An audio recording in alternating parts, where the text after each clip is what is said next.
अर्चना तिवारी जो पिछले 2-3 दिनों से बड़ी चर्चा में थी, अब वो पुलिस के हत्थे चढ़ चुकी हैं और उनकी जो कहानी है मैं चाहूंगी दर्शकों को बताएं, क्योंकि मैंने पहले ही कह दिया है कि सब हैरान रह जाएंगे। बिल्कुल। देखिए, लखीमपुर खीरी जो उत्तर प्रदेश में है वहाँ से इनको बरामद किया गया, पुलिस ने इनको बरामद किया। पता चला कि नेपाल घूमने का इनका प्लान था और पुलिस ने इनको वहाँ से बरामद किया है, नेपाल बॉर्डर से। यहाँ पर एक एंगल जो है वो प्रेम प्रसंग का भी सामने निकल कर आ रहा है, तो इसको हम शुरू से बताते हैं। हुआ ये कि 7 अगस्त का दिन था और ये इंदौर से कटनी वापस आ रही थी, ट्रेन से ये वापस आ रही थी। अर्चना तिवारी इनका नाम है। सिविल जज की ये पढ़ाई कर रही थी, सिविल जज बनना चाहती थी, उसके लिए तैयारी कर रही थी। अचानक इनकी जो बातचीत है वो अपने परिवार की एक महिला से हुई। इन्होंने बताया कि मैं भोपाल पहुंच चुकी हूं और बस कुछ घंटे में मैं घर आ जाऊंगी। उसके बाद इनका फ़ोन बंद आने लगा। घर वाले डर गए। घर वालों को लगा कि आखिर ऐसा क्या हो गया कि लड़की का फ़ोन बंद आ रहा है। फिर जब पुलिस के पास मामला पहुंचा, जीआरपी के पास मामला पहुंचा, चूँकि रेल के अंदर एक लड़की का गायब हो जाना चलती ट्रेन से ये एक बहुत बड़ी बात थी, तो इनका बैग मिलता है। बैग में राखी मिलती हैं, चूँकि राखी के लिए ये घर पहुंच रही थी। 9 तारीख का रक्षाबंधन था और कुछ और गिफ्ट मिलते हैं, सामान मिलता है, लेकिन लड़की का कहीं अता पता नहीं चलता। अब पुलिस ने धीरे धीरे अपनी जांच का दायरा बढ़ाया। उन्होंने कटनी, इंदौर, भोपाल, ग्वालियर और ये नेटवर्क लगातार वो बड़ा करते गए, इस दायरे को वो बड़ा करते गए, देखते गए कि लड़की आखिर गई कहाँ। खोज खोज हुई। शुरू में 10, 20, 50 कैमरों के फुटेज देखे गए। फिर पता चलता है कि रेलवे की पटरी के किनारे किनारे 500 किलोमीटर तक का एरिया जीआरपी ने छान मारा। जो आसपास के जंगल थे वो ढूंढ लिए। करीब 5000 जो सीसीटीवी कैमरे थे आसपास के, उनको चेक किया गया कि लड़की आखिर गई कहाँ। कहीं से लड़की का कोई सुराग नहीं पता चल रहा था। सीडीआर निकाली गई, कॉल डिटेल रिकॉर्ड्स जो हैं उसके फ़ोन के, वो निकाले गए।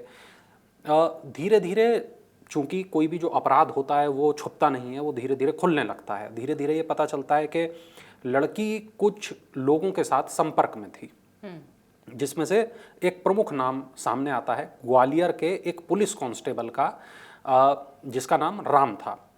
तो पुलिस ने पता किया कि भाई ये व्यक्ति कौन है, तो पता चलता है कि उसने इंदौर से ग्वालियर तक का उसका टिकट कराया था।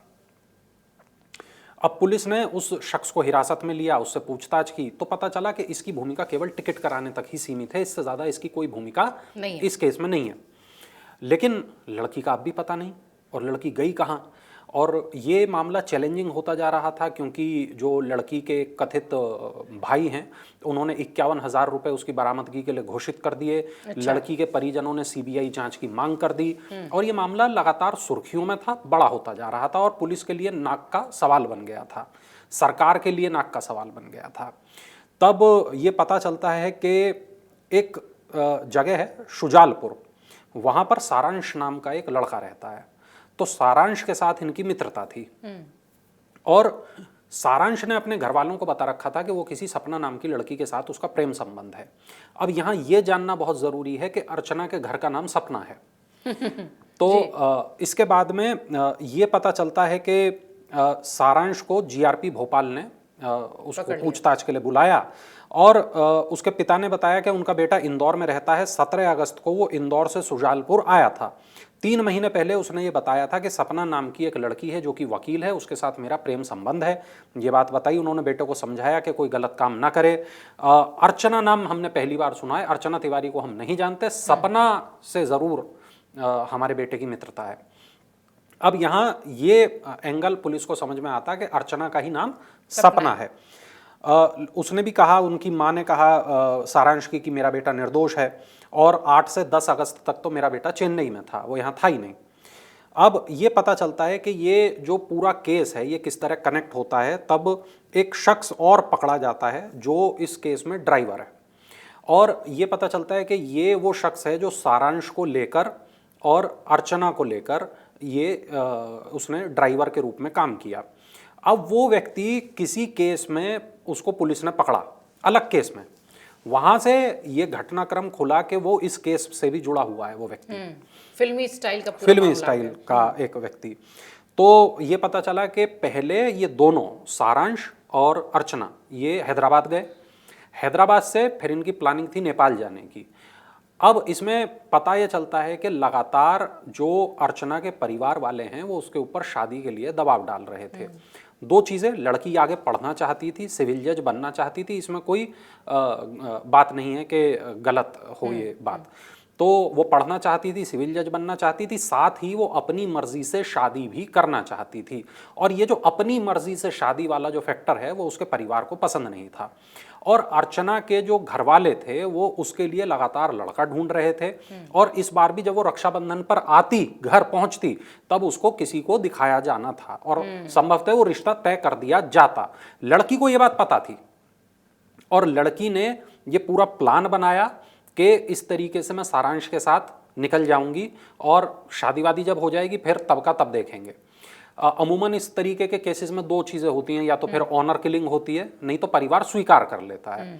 तीसरा तरीका ये होता है कि परिवार जो है उनको बेदखल कर देता है।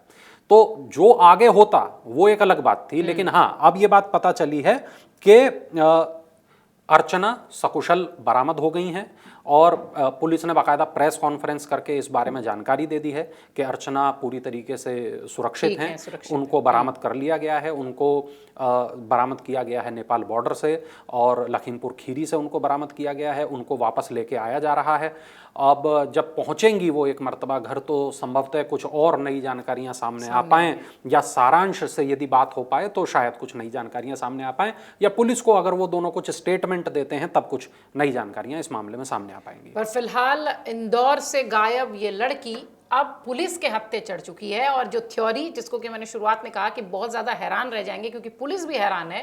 परिवार वाले इनाम रख रहे थे कि जो खोज कर देगा उसे इनाम दिया जाएगा, और ये लड़की खुद ही प्लान करके गायब हो गई थी।